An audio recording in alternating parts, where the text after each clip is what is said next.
I'm gonna state right off the bat, I can't afford to get 4 of these to make the giant, beautiful Hogwarts Crest mosaic, which, I don't really think I need that because I don't have anywhere to put that, considering I don't have somewhere to put the Disney Castle at the moment of me recording this.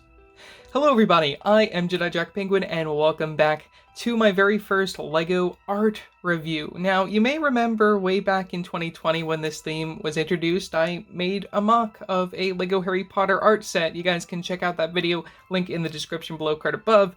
But today I have the actual very first LEGO Harry Potter art set, that being set number 31201, the Hogwarts Crests, which I actually won't be building because I'm going to be building one of the 3 alternate models which you can find on the VIP Reward Center on LEGO Shop at Home. Now this set includes 4,249 pieces, most of which being the various different colored studs to create the Hogwarts Crest models, and of course the alternate models. You also get a number of the special art plate pieces, which this will be my first time unboxing and seeing for myself what is going on with these LEGO art sets. Additionally, I did want to mention that there is like somewhat of a podcast thing that LEGO has, where each time that they release one of these, they have a special soundtrack that you can listen to while you're working on it, so I'm really excited to actually see how that goes. But first, we gotta look at the box and open this up and see the contents. As you can see, we have that black box art, which is typical for these 18+ style sets. You get your 4 main models displayed from the front. Of course, they signify Gryffindor, as that being Harry Potter's house. We also get Slytherin, Hufflepuff, and Ravenclaw included. Spinning to the back of the box, you get some display options, though of course you can also hang this on a wall. You get a closer look at the 4 different mosaics that you can make, as well as the measurements, and someone actually working on it while they're listening to the soundtrack. So yeah, that's all that I have to say for the box, so let's open this up and see what's inside. Now, just like a few sets from the LEGO Ideas theme, this particular box opens in a special way, which I actually really appreciate. It's something that you don't really see too often with LEGO, and especially I really love that they make a specific packaging for all of these giant plate pieces that you use to build all of these studs onto. I really appreciate that they're not just plain old loose in the box, because that would definitely cause a scandal for some people. First things first, we have our instructions. We're going to go a little bit out of order, unfortunately, just because this is my first time opening one of these. You get that plain black box art, and also the H for Hogwarts, a kind of special stylized version that I guess LEGO came up with. From the back you get your Harry Potter logo. You get your win information, piece count, which isn't too big of a page just because you get all of these studs in all these different colors for this particular set. Get your win information, and ooh, that was what I wanted to show.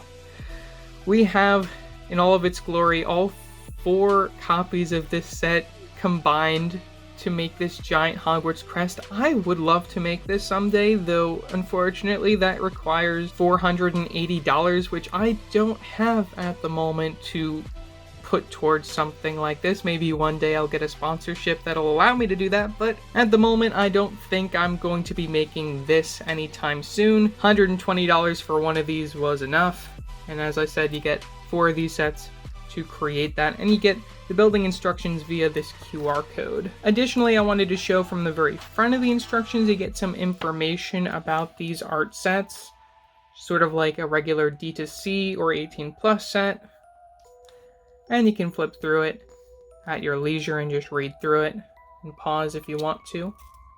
Get some information about the houses, which is actually pretty cool that they include that.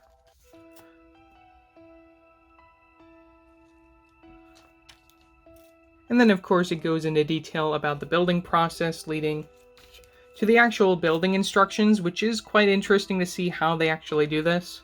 They show you a page, and then they show you this whole thing, and they also have this whole color code thing, which is really amazing that they actually did that. It definitely helps once you get to larger things. But anyways, putting that out of the way, we get a whole lot of bags. You can flip this up, you get some more parts. And lastly, in this section, as I said, you get those giant plate pieces in here, which you can easily just cut the tape to look at that. So this is everything included in the box. You only get one numbered bag, which is to build your cheat sheet with all the colors. You even get your thick brick separator in there, I'm pretty sure.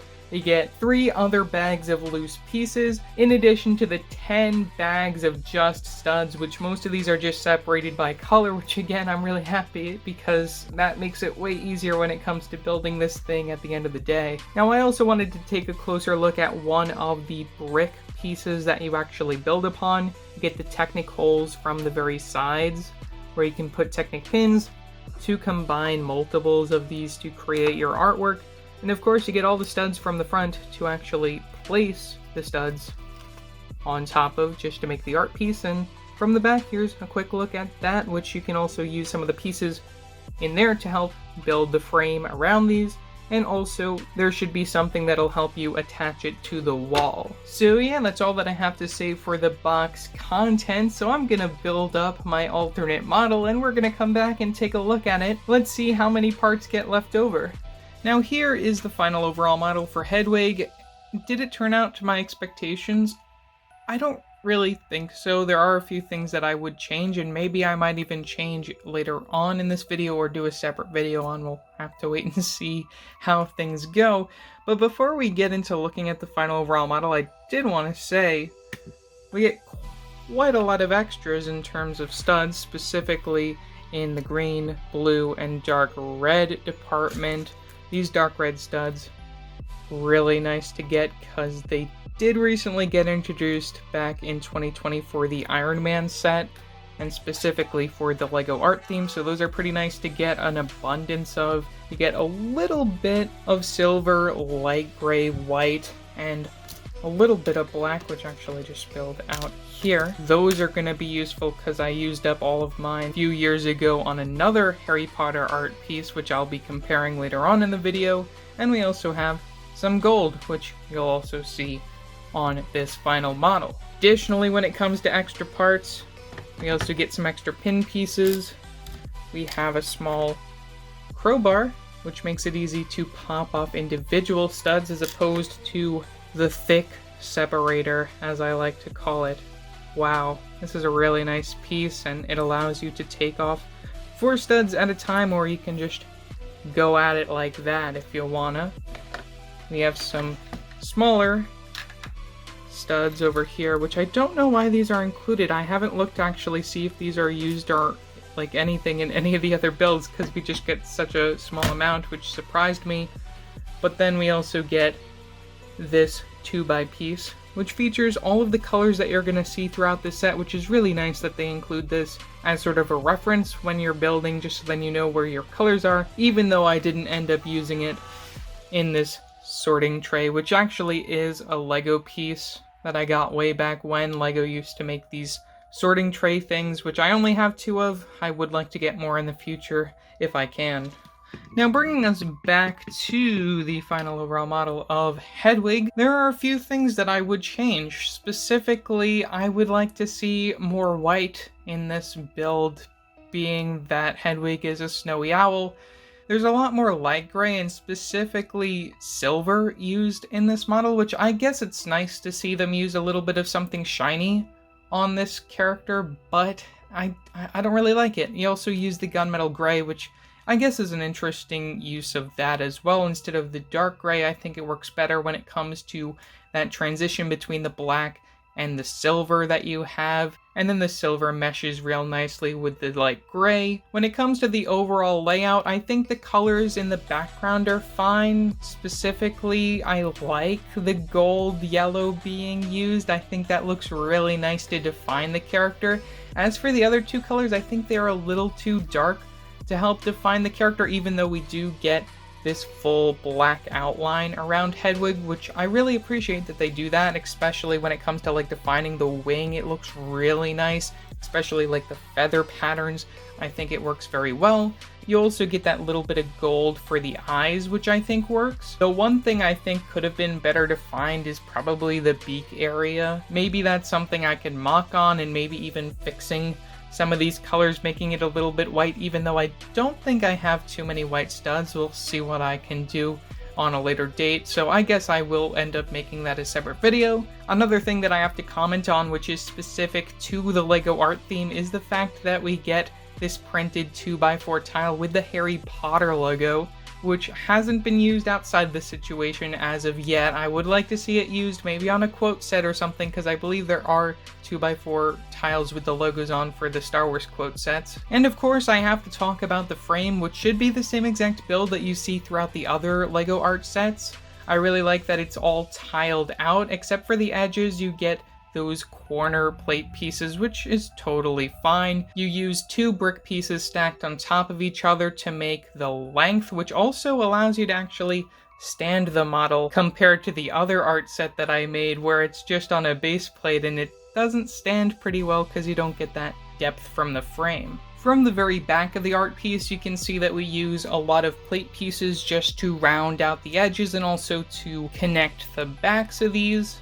And we also get another new piece that was introduced with the LEGO art line, that being this wall mount piece, which uses some Technic connections to get onto these giant brick pieces and allows you to place said pieces on the wall with screws. Now I also wanted to do a quick comparison to the art piece that I made before this set got announced, that being this Harry Potter head mosaic, which you guys can also watch a separate video of my process and how I ended up making this. Link in the description below, card above. But anyways, as you can see, this is Harry Potter's face, and I thought that it would only be natural to make Hedwig to go along with Harry Potter. Of course, when it comes to sizing, these aren't entirely size accurate. I mean, kind of, I guess, in terms of like size of the characters. They are somewhat accurate in terms of their profiles, though I would have liked to maybe have made Hedwig's face a little bit bigger to go along with the big profile that we get for Harry there. Another thing I might try doing also with my old mosaic is changing out the background, because as you can see I use this dark gray for the background. I might actually try and switch it up, adding some of the extra colors that I got within this set, and also maybe even changing out the scar and making it in that dark red color might actually make it look a lot better, though it might also clash with the brown. Again, this is something I might do in another video where I also work on changing up this mosaic, though I also don't want to make any empty promises, so maybe I'll get to work on that as soon as this video is done. So overall, for $120, is this set worth it? I mean, if you're looking for something to display on your wall, I guess so. If you're an 18+ set collector, this is definitely something that's more targeted towards you. If you're a younger kid, this probably isn't something you're going to be interested in for quite a few years. In terms of the building process, it is fairly repetitive, as to be expected when it comes to placing over 100 studs, especially if you're someone like me who's fairly OCD and wants to place all of the studs with the LEGO logo facing up. As I said earlier in the video, there are a few things that I would like to change about this mosaic, maybe to try and improve it. I'm going to try and do a separate video within the next week or two trying to look at that. Definitely I want to try and get that out before the new Harry Potter sets release, so look forward to that sometime in the near future. And I also would like to get more of these LEGO art sets in the future, maybe to try and create other things. There are a few things that are floating around in my mind that I would love to try and make for the LEGO art theme, though of course that all depends on me getting more of these pieces, and specifically more of those like backing pieces and the frame pieces, because I definitely prefer how this turned out in terms of the framing and everything compared to my older mosaic. But at the end of the day, I don't want to put a lot of money into this, especially $480 when it comes to building the giant, beautiful Hogwarts logo that they made. Though the end result is beautiful, it's too much money, and even so, I don't have anywhere to put that thing. So yeah, that about does it for this video. Leave your thoughts down in the comment section below, what your thoughts are on this set. Also remember to like and subscribe and hit that bell icon so every time I upload a new video. So yeah, that's it for now, and I will see you next time. Bye!